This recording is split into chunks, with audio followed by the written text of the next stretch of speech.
Hi everyone again. This weekend you join us in Val d'Isère at World Cup number 6 in our travels around the world. This is the first World Cup round we are using our brand new prototype frames, the Pulse. Today we've had them in qualifying and they've worked a treat, and all of our riders are qualified for the race on Sunday.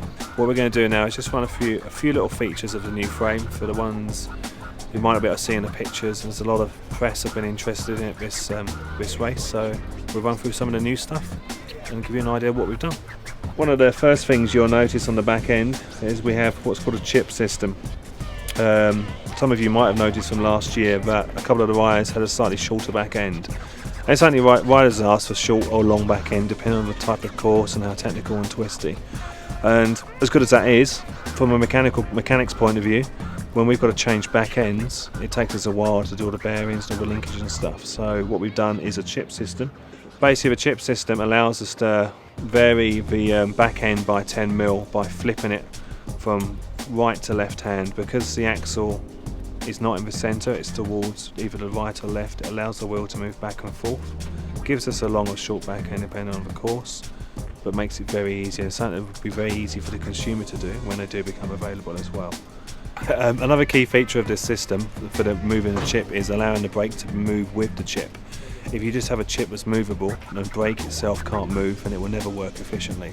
So what we've done is we've got two predetermined holes, so depending on what way you run, short or long, that's where you put your brake caliper to give your brake in the right position to work efficiently.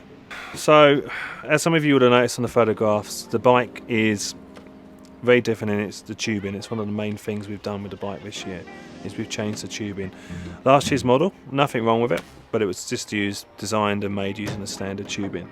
This year we've had our own hydroforming tube sets made for us, so it's custom to this bike. It won't be available in anyone else's bike.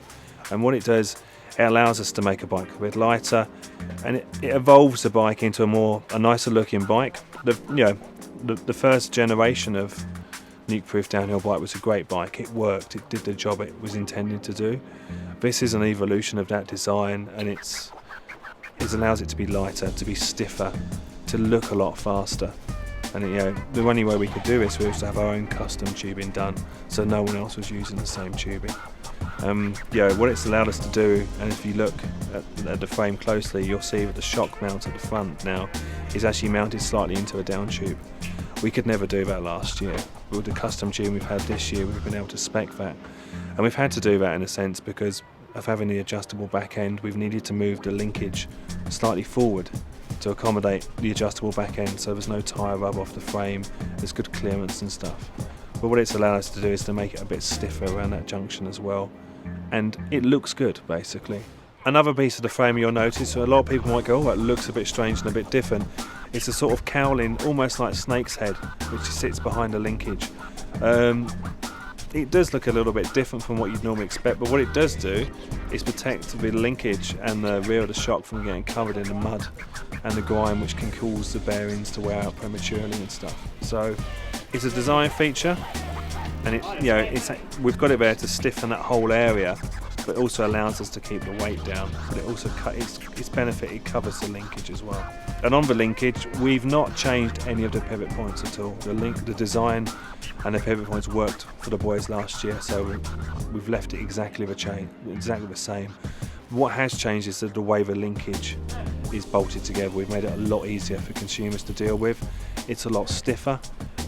It's more of a one-piece design, but what it hasn't done, it hasn't changed the suspension. So you'll jump on this bike and it will feel exactly the same or as close as can be to the same as the first generation of Nukeproof downhill bike. Hopefully this little video will answer any questions you guys have come up with since you've seen some photographs this weekend. We do have a longer video coming out which will explain a lot more and a lot of the history and where the design has come from, so stay tuned for that.